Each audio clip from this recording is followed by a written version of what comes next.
如果让我遇见你，而你未老，我还未。যে প্রেম স্বর্গ থেকে এসে জীবনে অমর হয়ে রয়, সেই প্রেম আমাকে দিও, জেনে নিও তুমি আমার প্রাণের চেয়েও প্রিয়। প্রাণের চেয়ে প্রিয় প্রেমিকাকে বাস্তবে এক নজর দেখতে কয়েক হাজার মাইল পথ পাড়ি দিয়ে সুদূর চীন থেকে বাংলাদেশে ছুটে এসেছেন ৪৬ বছর বয়সী চীনা নাগরিক ঝংকে জুন।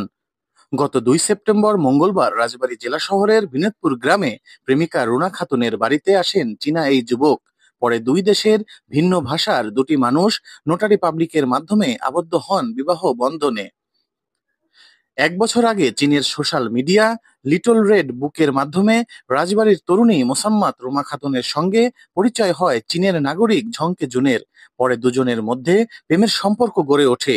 সম্পর্ককে নতুন মাত্রা দিতে চীন থেকে বাংলাদেশে ছুটে আসেন ঝংকে জুন। বর্তমানে বিয়ে করে শ্বশুর বাড়িতেই থাকছেন তিনি। হাসি খুশিতে প্রিয়তমা স্ত্রীর সাথে সময় কাটছে তার।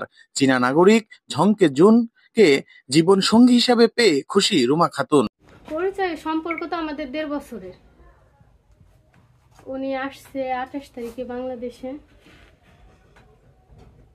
এরপর আমাদের বিয়ে হয়েছে।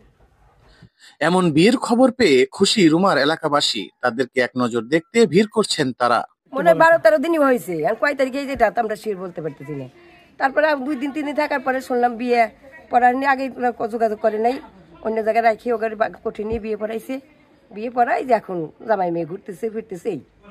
মোবাইলে পরিচয় হয়েছে, মোবাইলটাই ওরা প্রেম করে এখানে আসছে, এখানে আইসে আমরা বিয়ে পড়া দিচ্ছি।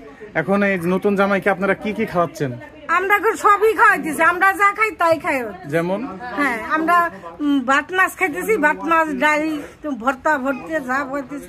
আমরা তো শুনছি মোবাইলে কথাবার্তা হয়েছে মেয়ের সাথে, ওই ছেলের সাথে।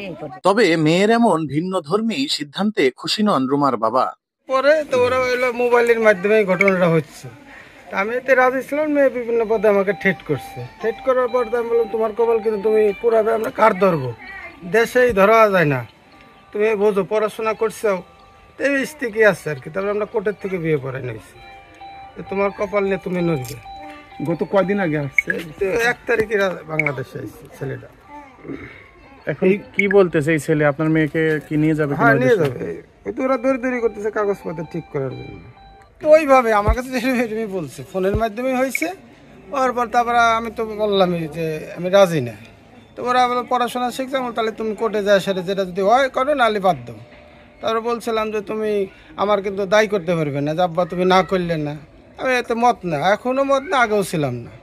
রুমা খাতুন রাজবাড়ী জেলা শহরের পৌরসভা ৯ নং ওয়ার্ডের হতদরিদ্র অটোরিকশা চালক বাবু খানের মেয়ে।